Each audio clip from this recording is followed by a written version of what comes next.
Good afternoon. Thank you all for being here today. Joining me at the podium are First Assistant Attorney General Lindsay Rotolo, Executive Director of the Office of Public Integrity and Accountability, Drew Skinner, as well as the founding and outgoing Executive Director of the Office of Public Integrity and Accountability, Tom Eicher. Along with us today are many of the members of the investigation and prosecution team responsible for the case that I'm about to discuss. We're here today to announce the unsealing of a 13-count indictment charging George Norcross with leading a criminal enterprise, of which his 5 co-defendants in this case, along with several unindicted co-conspirators, were allegedly members. The state alleges that defendants George Norcross, Philip Norcross, William Tambusi, the former mayor of Camden, Dana Redd, Sidney Brown, and John O'Donnell committed the crime of first-degree racketeering conspiracy, among other offenses, to further the purposes of the Norcross enterprise. Let me be clear. With respect to the conduct I'm about to describe, the allegations in the indictment are merely allegations, and the defendants are presumed innocent unless and until proven guilty in a court of law. The city of Camden, once a booming industrial and manufacturing hub, has long suffered economic decline. The great hope for Camden to regain its stature as a thriving city was the revitalization of its waterfront. With sweeping views of Philadelphia, the abandoned industrial sites along the Camden waterfront had the potential to serve as the city's salvation. But as the state alleges, the Norcross enterprise manipulated government programs and processes designed to attract development and investment to instead suit their own financial desires, instead of contributing to the successes of the city of Camden. Through a series of criminal acts alleged in the state's case, the Norcross enterprise took the Camden waterfront all for themselves. As George Norcross himself allegedly said, quote, "This is for our friends," end quote. From at least as early as 2012 through the present, the state alleges that the Norcross enterprise used its power and influence over government officials to craft legislation tailored to serve the interests of the Norcross enterprise. And with the cooperation of former mayor of Camden, Dana Redd, they co-opted the Camden city government to aid the Norcross enterprise in obtaining property and property rights along the Camden waterfront through coercion, extortion, and other criminal acts. I will go through a series of these alleged acts now, but I encourage you to read the entire indictment, which runs 111 pages and which was unsealed this morning. Among the several criminal acts outlined and alleged in the state's indictment is the Norcross enterprise's unlawful intervention in the purchase of the L3 complex by a nonprofit redevelopment organization. This complex, consisting of 2 3-story buildings and surface parking depicted in the image to my far left, was identified as the only suitable location for Cooper Health, for which George Norcross served as chair of the Board of Trustees. Before George Norcross learned that the nonprofit organization was actively seeking to purchase L3, the Camden mayor's office directed the nonprofit's leaders to meet regularly with Philip Norcross and then to update the Norcross enterprise of its progress in the deal. Philip Norcross is and was a lawyer in private practice who did not hold elected office or any governmental position within the city of Camden.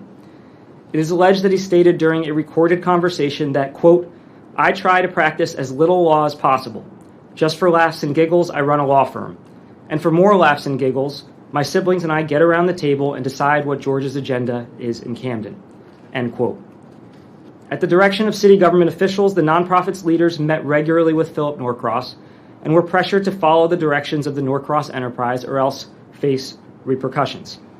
As alleged in the indictment, as a result of the actions of the Norcross enterprise, rather than partnering with the developer of their choosing and earning expected millions of dollars from the transaction and then sharing in future profits from its intended ownership of the L3 complex, the nonprofit instead partnered with the developer selected for them by the Norcross enterprise and received a mere net of approximately $125,000 in the transaction.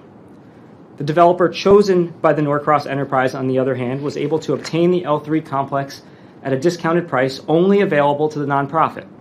And then Cooper Health gained an ownership interest in L3, it moved into the L3 complex, and it's collected over $27 million in state tax credits from 2016 to 2022, thanks to legislation that the Norcross enterprise helped craft.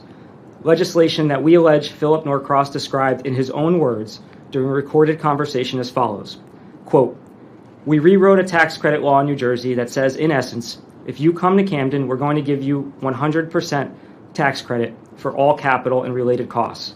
It will cause real havoc. It's unlimited," end quote. Through another series of extortionate and other unlawful acts alleged in the indictment made public earlier today, the Norcross enterprise forced a private developer who had once been courted by the city of Camden to invest in the redevelopment of its waterfront.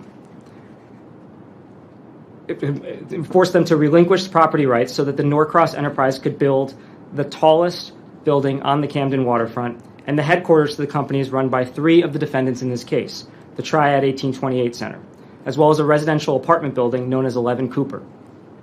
When the developer would not initially relinquish his rights on terms preferred by the Norcross enterprise, George Norcross threatened the developer that he would in substance and in part, quote, "F you up like you've never been effed up before," end quote.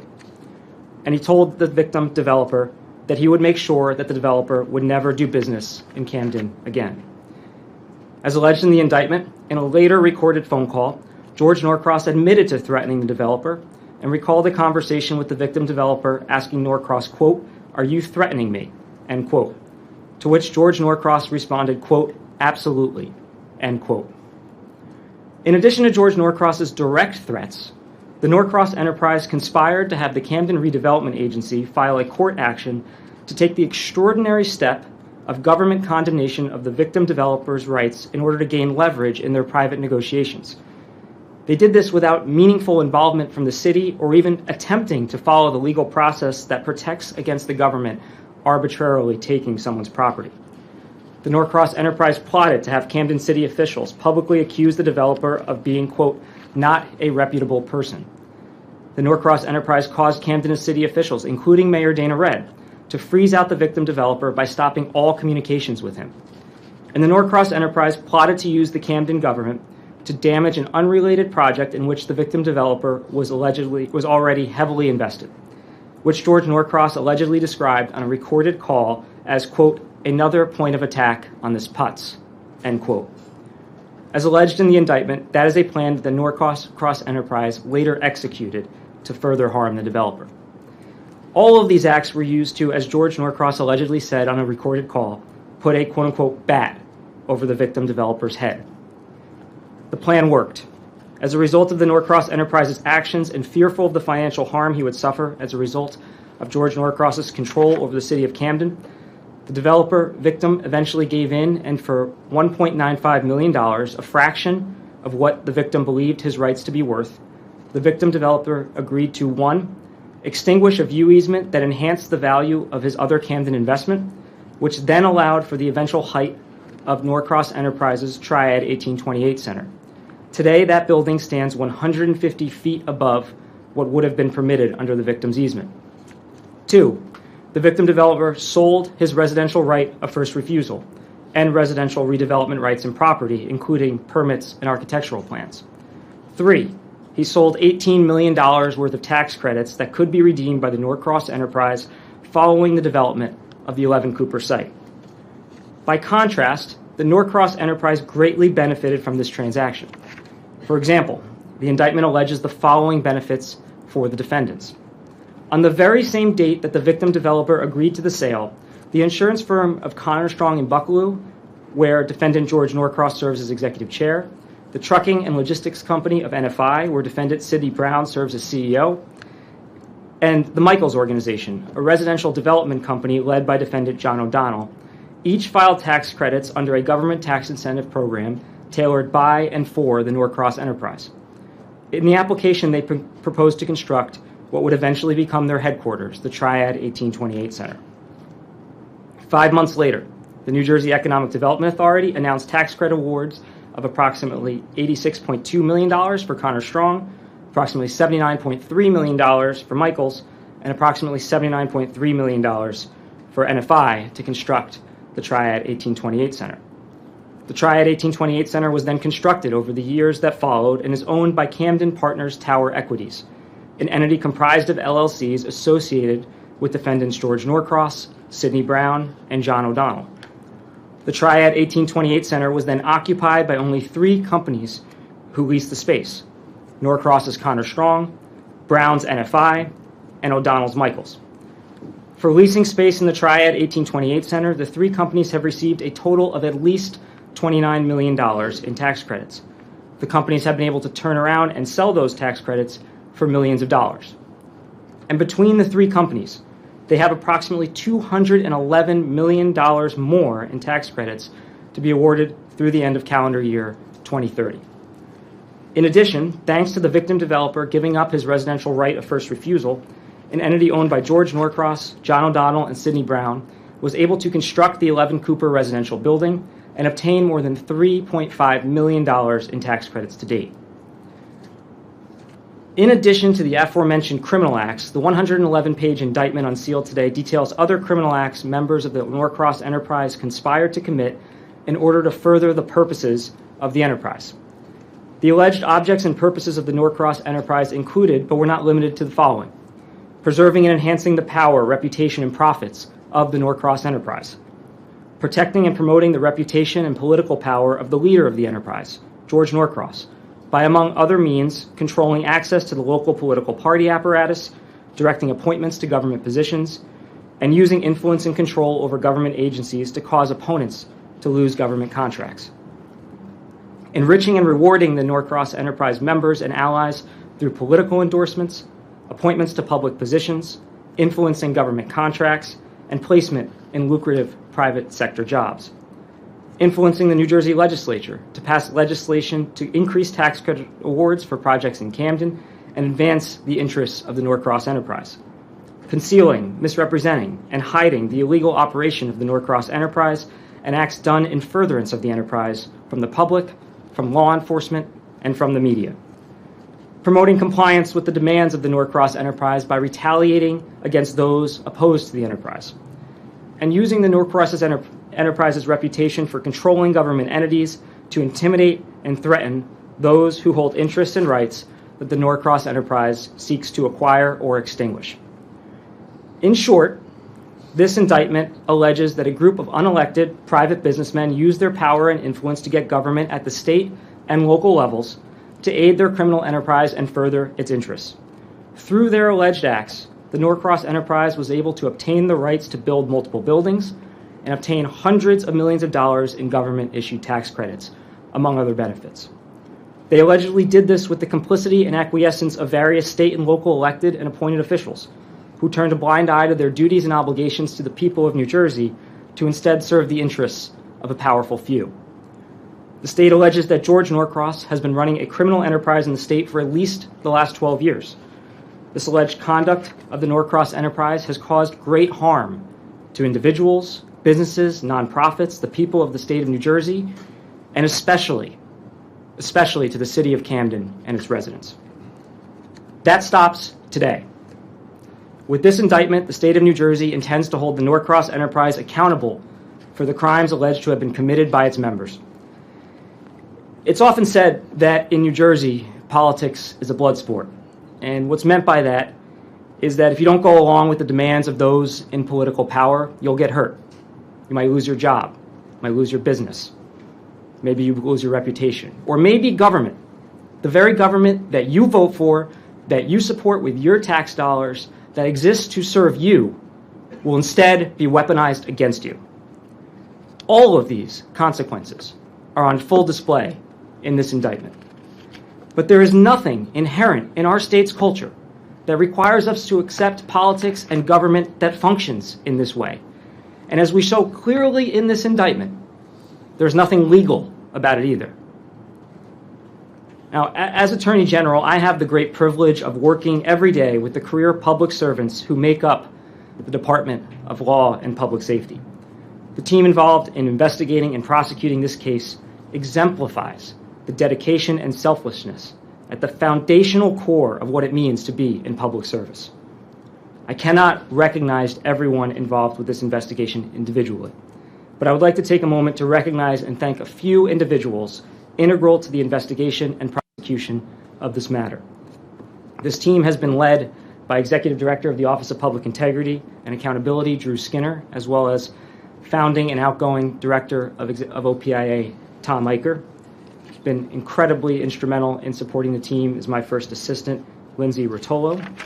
And I want to thank the prosecution team, led by Deputy Director Michael Breslin, Assistant Attorneys General Andrew Wellbrook and Michael Grillo, Deputy Attorney General Adam Klein and Amanda Nini, as well as the entire investigation team, and specifically FBI Special Agents Steve Rich and Ethan Johnson, Sergeant Aaron Bancroft, Detective Ryan Vivarelli, and State Investigator Paul Donahue of OPIA, Detective Sergeant Ryan Gillespie of the New Jersey State Police under the leadership of Colonel Patrick Callahan, Superintendent of the State Police. I also wish to acknowledge the contributions of others in the department, and especially the assistance provided by the Division of Criminal Justice, led by Director Stephen Furketic, Deputy Director Derek Neseskis, Chief Weldon Powell, OPIA Investigator John Zudik, and the many appellate attorneys involved in this matter. The team's devotion to the pursuit of justice and fearlessness in holding power to account is admirable.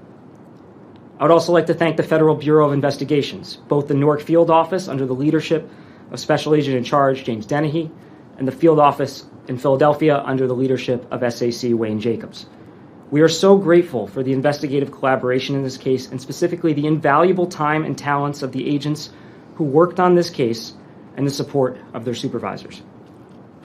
We're also grateful for the assistance provided by the United States Attorney's Office of the Eastern District of Pennsylvania under the leadership of U.S. Attorney Jacqueline Romero, as well as special thanks to First Assistant Nelson Thayer, and to the United States Attorney's Office for the District of New Jersey under the leadership of U.S. Attorney Philip Selinger. The prior legal and investigative work done by the Assistant United States Attorneys in their offices has been critical to our team's ability to hold the defendants accountable for alleged criminal conduct that spans more than a decade. This region's law enforcement community is unlike any other in the nation.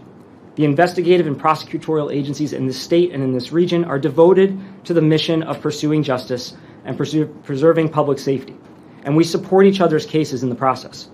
I'm so grateful for the collaboration we encountered in this case, just as we do in every case we undertake here in New Jersey. I also want to acknowledge that law enforcement officers and prosecutors who investigate powerful people and people who violate the public trust often are unfairly scrutinized and criticized by the very people they're charged with investigating. These are people with access to government officials and influence over the media. It turns out that powerful people don't like being held accountable, and they use these attacks to try to deter us from doing this work. We see this every day on the national stage, and sadly, we see it here in New Jersey. But this department is built on a history of doing this work. It is in our DNA. The Division of Criminal Justice was created by the Criminal Justice Act of 1970, and it was created specifically so that the state of New Jersey had an agency capable of investigating and prosecuting complex criminal conspiracies perpetrated by powerful individuals. I am inspired by the public servants who do this work. This tireless, grueling, often thankless work that involves sacrifice and commitment to a righteous cause, no matter who it may offend. Today, these individuals have shown that the legacy of that founding law is alive and well in the state of New Jersey. And I want the women and men of the Office of Public Integrity and Accountability to know that I support them and that the state of New Jersey thanks them. The team that worked on this case consists of some of the finest public servants I have ever known, and I could not be prouder of them. So let today be a lesson for everyone in this state. We will never back down from doing the hard work necessary to do the right thing for the right reasons. We will never stop pursuing justice. When we say no one is above the law, we mean it. And we will continue to hold accountable anyone who violates the law to serve their interests above the public interests, no matter how powerful they may be. It's now my pleasure to turn over to Drew Skinner, Executive Director of the Office of Public Integrity and Accountability, to provide additional details on this case. Thank you, Attorney General Platkin. Before I begin, I want to briefly echo the general sentiments and thank the career prosecutors and agents working on this case for their incredible commitment to seeking justice in this matter. It's an honor to work alongside each and every one of you. I also want to thank and acknowledge Executive Director Tom Eicher, who's about to retire after an exemplary career of public service. I thank you for your leadership of this team. And more generally, I thank you for your work founding the Office of Public Integrity and Accountability, which I'm proud to lead today. I also share the Attorney General's gratitude towards our colleagues in the FBI and the United States Attorney's offices for the Eastern District of Pennsylvania and the District of New Jersey. Today's charges are truly the result of an outstanding, collaborative team effort. I want to spend the next few minutes walking you through the charges contained in the indictment unsealed today. As General Platkin has already told you, the criminal enterprise that we have identified today is alleged to be led by George Norcross, who currently resides in the state of Florida. He is the executive chairman of the insurance firm Connor, Strong & Bucklew and chairman of the Board of Trustees for Cooper Health. Also charged are members of the Norcross enterprise, defendants Philip Norcross, an attorney and the managing shareholder and CEO of Parker McKay, a New Jersey law firm. Philip Norcross also serves on the board of Cooper Health and is the registered agent for the groups that own the Triad 1828 Center. He is a resident of Philadelphia, Pennsylvania. Defendant William Tambusi is an attorney and partner at the law firm of Brown & Connery. He is the longtime personal attorney to George Norcross. From 1989 to present, he also served as counsel to the Camden County Democratic Committee, which George Norcross chaired from 1989 to 1995. Tambusi has also served as outside counsel to the City of Camden, the Camden Redevelopment Agency, Cooper Health, and Connor Strong. He is a resident of Brigantine, New Jersey. Defendant Dana Redd is currently the CEO of Camden Community Partnership, which was formerly Cooper's Ferry Partnership. She previously served as a member of the Camden City Council, the New Jersey Senate, and from 2010 to 2018, she was mayor of Camden. She is a resident of Sicklerville, New Jersey. Defendant Sidney Brown is the CEO of NFI, a trucking and logistics company.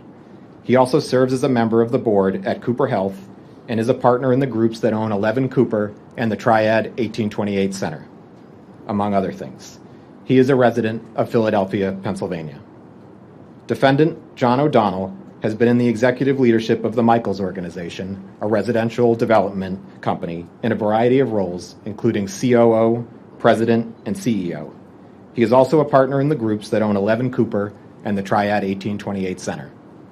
He has also served on the board of Cooper's Ferry Partnership at various times since 2018. He is a resident of Newtown, Pennsylvania.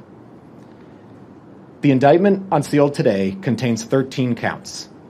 Count 1 charges all 6 defendants with a first-degree racketeering conspiracy in violation of NJSA 2C41-2D. The pattern of racketeering activity alleged by the state includes violations of the Federal Hobbs Act, theft by extortion, financial facilitation of criminal activity, misconduct by corporate official, and conspiracy to commit these crimes. Count 2 charges defendants George Norcross, Philip Norcross, Dana Redd, and William Tambusi with first-degree conspiracy to commit theft by extortion, criminal coercion, financial facilitation, misconduct by corporate official, and official misconduct in connection with allegations related to the L3 complex.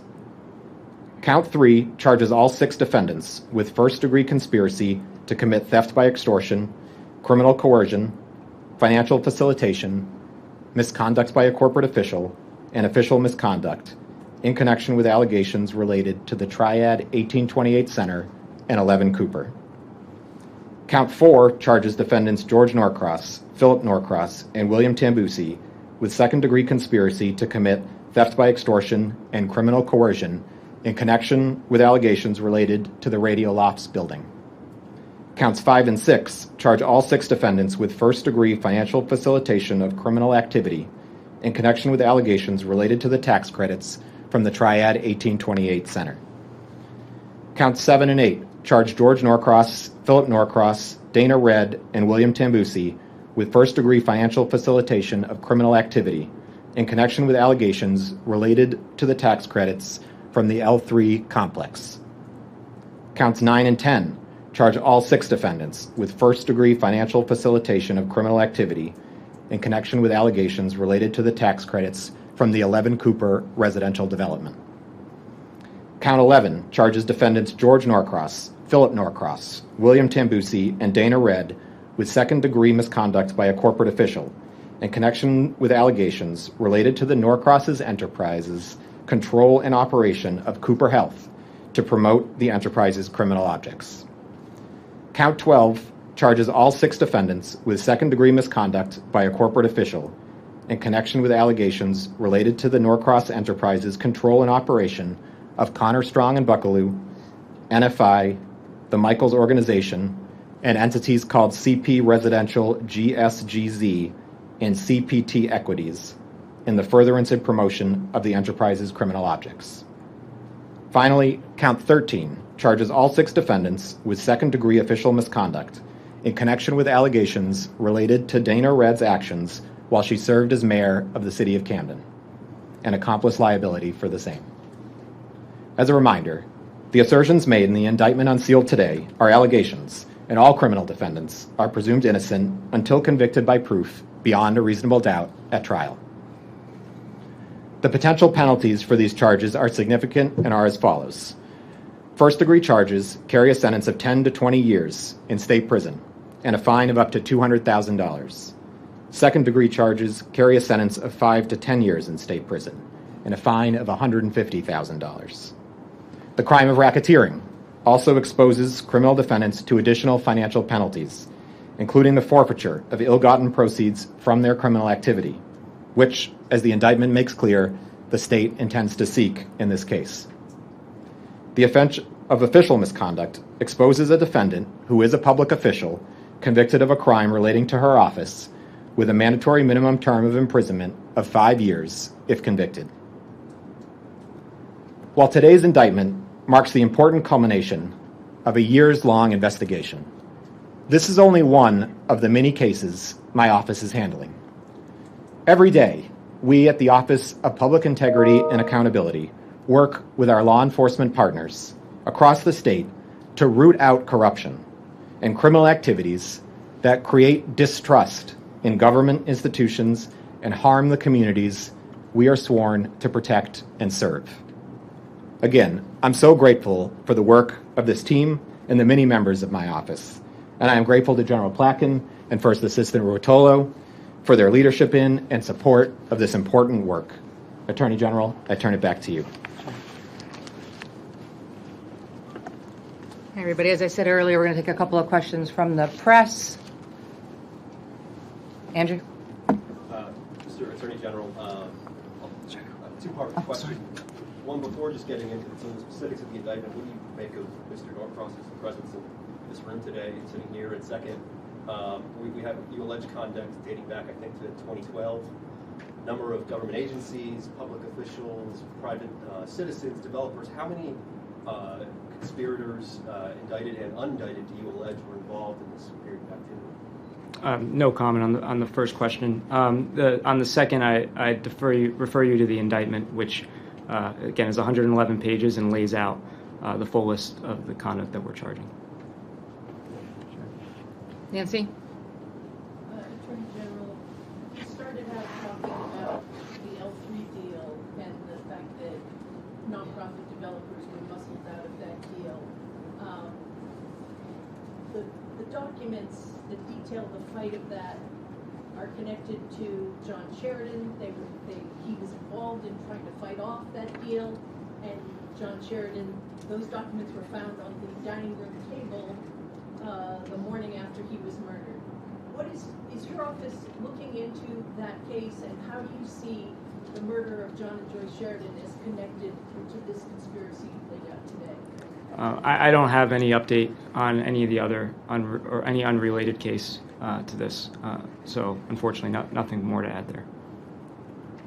Jeff?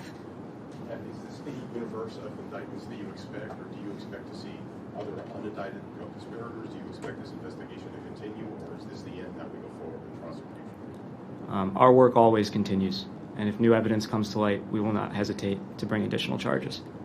I think we're good. We're going to go. Thank you. Thank you, everybody. Oh, Tracy? Take one more. Voice recordings. Does the indictment explain, because I haven't taken a look at it yet, like how long were you up with the wire, or was it for long? I'm not going to go into the means and methods of the investigation, but the indictment, I'll refer you to the indictment, Tracy, that lays out the recordings that we're talking about. Thank you. So most of the questions that you guys are answering are in the indictment, copies of which are in the back of the room. They're also available online. Like we said, most of the questions aren't going to be able to be answered today. If you need anything from any of the press staff, we're around. If you need anything later in the day, we're around as well. Thank you very much, everybody, for coming.